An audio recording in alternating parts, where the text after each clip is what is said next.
Okay, good afternoon, everybody. We're back with the Alexandria-media days.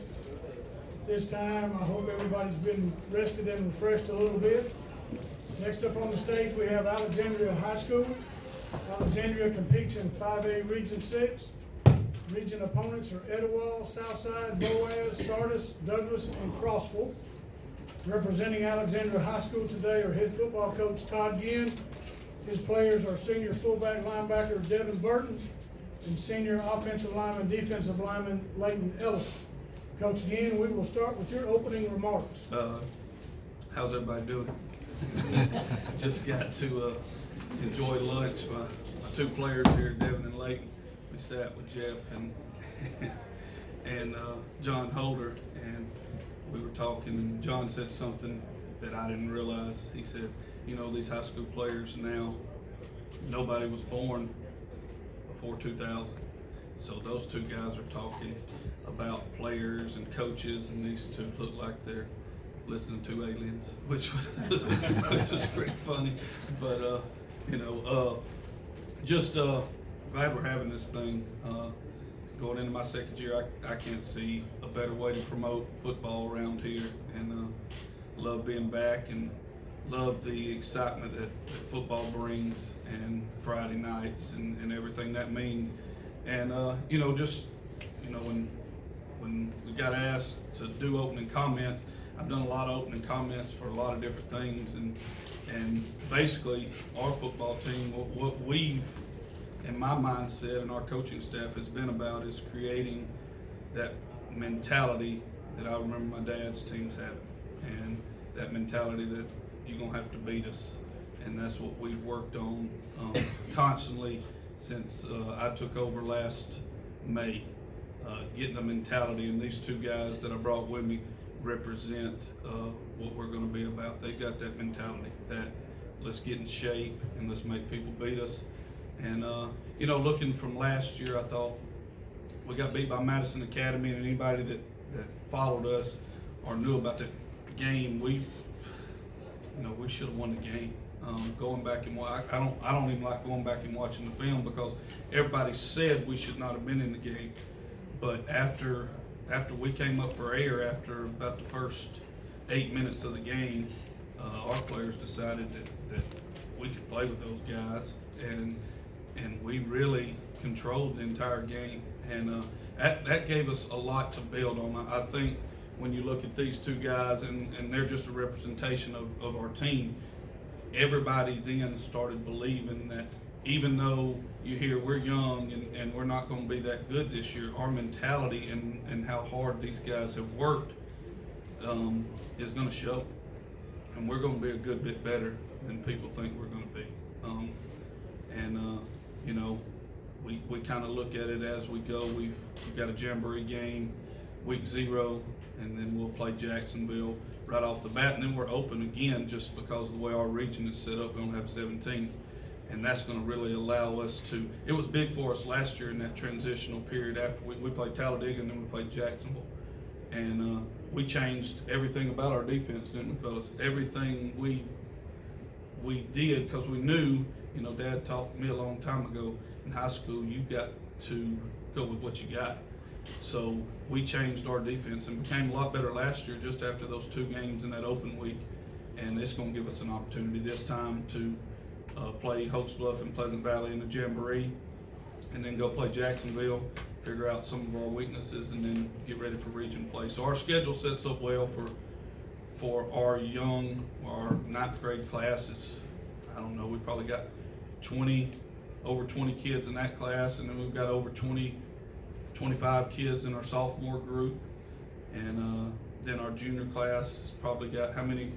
I don't know, about 10 or 12, and then seniors we probably got 8 or 10. So our young guys are where our main roster is set, but our older guys are going to be our leaders, and really looking forward to what this season's going to hold. Todd, from the first year to the second, how far along has that mindset come? Tremendous. You could probably ask these players more, but I see it already, and a lot of it's got to do with just being around us, being around me and Scott and Will and Jake and those are my assistant coaches. Every coach does things different, and they know how we are now and what we're about, and they trust us and we trust them, and it's come a long way. And of course, preparation is so much. We're a lot more prepared than we were when I got this in May. I heard John said a while ago,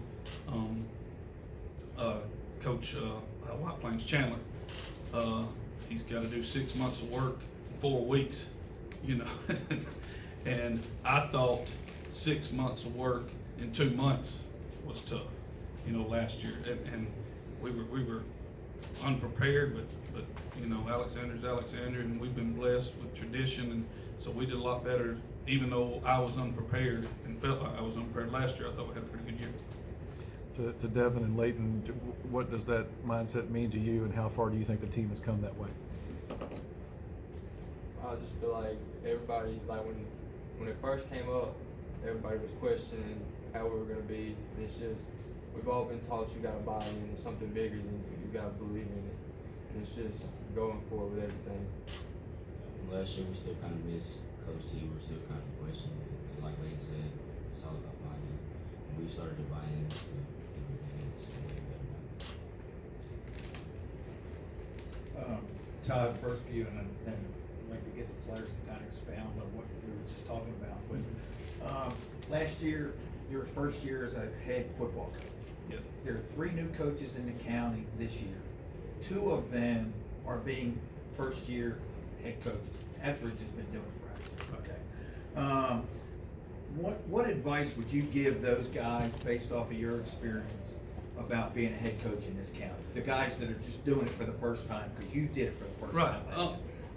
That's a good question. And I'm not sure I'm the one to advise on that, but If you got the experience. I got of to being a experience first-year it. guy. But the pressure that I put on myself personally because of who my dad was and what my dad was about is it's a different situation than I think a new guy coming in now. But just like I said, the pressure that I put on me personally.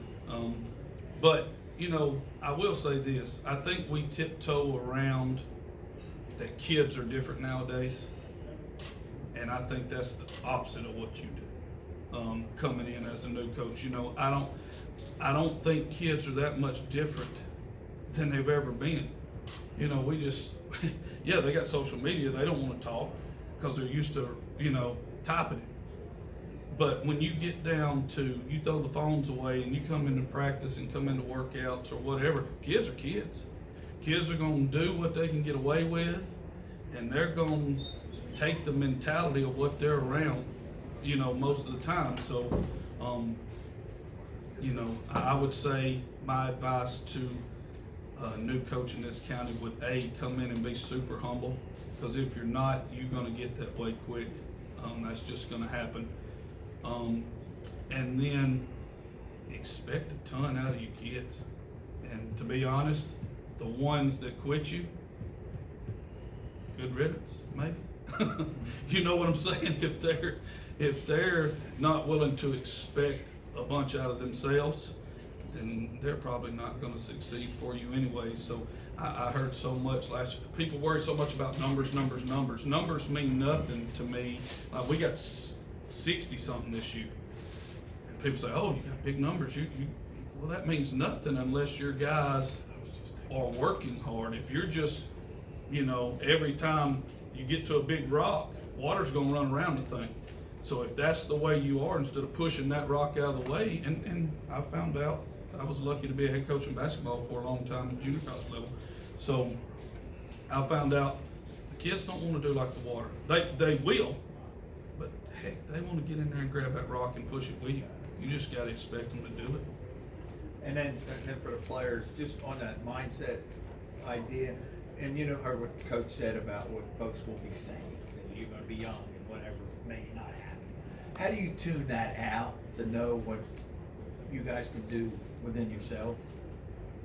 Both of you guys can talk about it. It's really what we talk about in the locker room, really with the seniors. We know how we want our senior season to be. And if we just listen to what we gotta say and what coach has to say and turn everything out, we'll have a good season.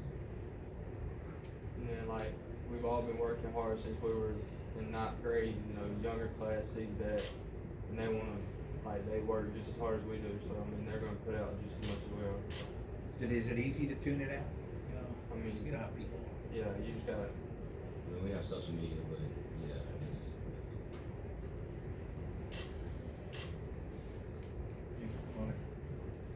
Todd, last year you talked about when we were talking, some young quarterbacks you were developing. I guess those guys are gonna have to be the guys to step up this year. Just tell us about them. Well, you know, I hate to be just honest, but I was completely honest. But we're still searching.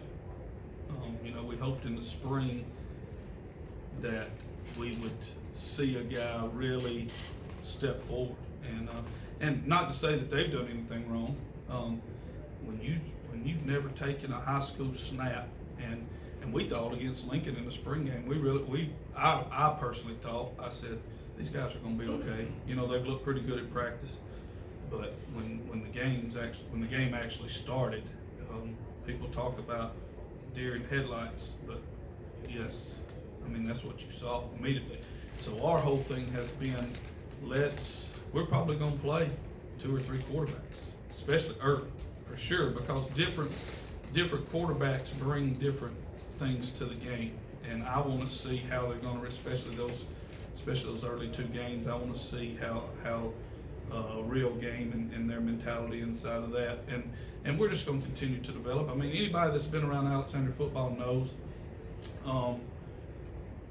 and this is the honest part I was talking about. I mean, there for a couple of years we might have thrown the ball 2 times a game, literally. You know, 2 times a game, which is something to be said. You know, that's the mentality we wanted to build on. Hey, people know we're going to run. If you can still run when they know you want to run, but let's throw some passes in there and keep them.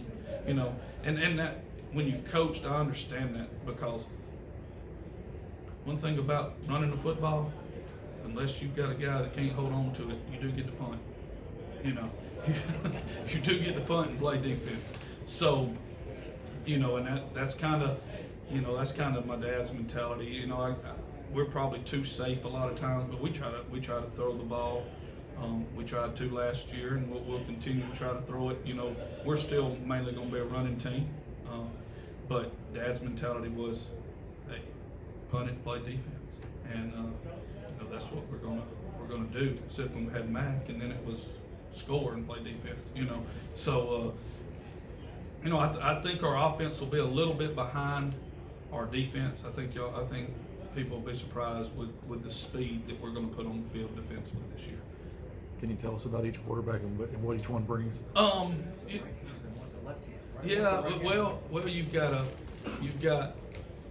the 2 10th graders. Javez McGee is a right-handed quarterback that's probably, to tell the truth, he's so scared to get hit that he's super duper elusive, just to be honest. You know what I'm saying? He's athletic, and he's not, and I don't say that, you know, Javez would laugh about that, these guys laugh about that. They know I'm telling the truth. On defense, he's a cover guy. He's not a come up, force the guy, you know what I'm saying? But on offense, when the ball's in his hand, hey, you better get hit unless you make them miss, and he's really good at making people miss. So, he's going to bring that dynamic to us, and then our other 10th grader is Austin West, and he's a lefty, and he's a hard-nosed 3 yards. He would probably be the guy, but he broke his collarbone. Was it? He broke his collarbone on a fluke play in practice last year. Just a little collision early in the season. He was out for the whole year, and but he's a lefty, and he does some things well, and he doesn't mind hitting, and but probably not near as elusive as Javez is. And then you've got our non-elusive quarterback, which is one of the smartest kids I've been around, which is Wesley Wright, who's going to be a junior, and he's a lefty, southpaw as well, that throws a really nice ball, but has trouble, you know, when people send folks after to get away. And one thing about us, when we play folks, they're gonna send folks after us, because we're gonna run the football. And, so they're gonna send people after us. So, you know, our thing is, and we've got a couple of guys that you may see as well, that I'm not gonna speak about right now in that position, that are gonna give us a chance to do some things that we haven't done in the past. And one more. Nate's your running back, right? Nate is our running back, yes. Nate McCollum will be our running back, but we've got some, you know, I hate to talk about young guys, but these two guys that are sitting up here with me will tell you about this. We started a 7th grader at safety last year. He'll be an 8th grader this year. Last year he didn't tote the ball, because you don't really want a 7th grader getting hit that much. And now he doesn't mind hitting, but you don't want him getting hit. And he will run it, and a Ross kid that's a 9th grader will run it, and those two guys, they're 8th and 9th graders, but they can go.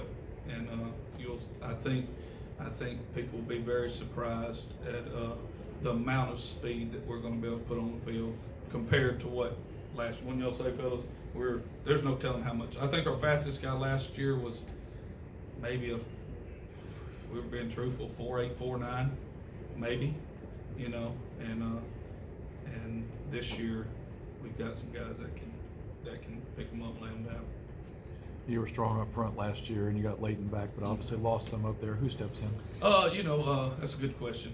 Who steps in? I've been really pleased. You're going to see our line is a lot smaller, but a lot faster. You know, we probably, I don't know how much smaller we are, but you've got Leighton is one of those guys that he may play guard, he may play tackle, he may play both in the same game, depending on what we're doing. And then you've got across the board, you've got Jacob McCulley and Caleb McCulley that are brothers. And then you've got Chastain, Travis Chastain, and then Gabe Thomas and Jalen Logan and Drew Brown. Drew Brown, I don't know what he squats. I think if you put the building on him, he would squat. Strong kid. So just going to move so much faster. So you're going to see a different style. Last year, I think we would more get toe to toe and go drive you. This year, spread them out from sideline to sideline and let us use our speed, because our linemen are not athletic dudes. They can move. Any other questions at this time? Thank you, Coach Ginn. Thank you, fellas. Y'all come on.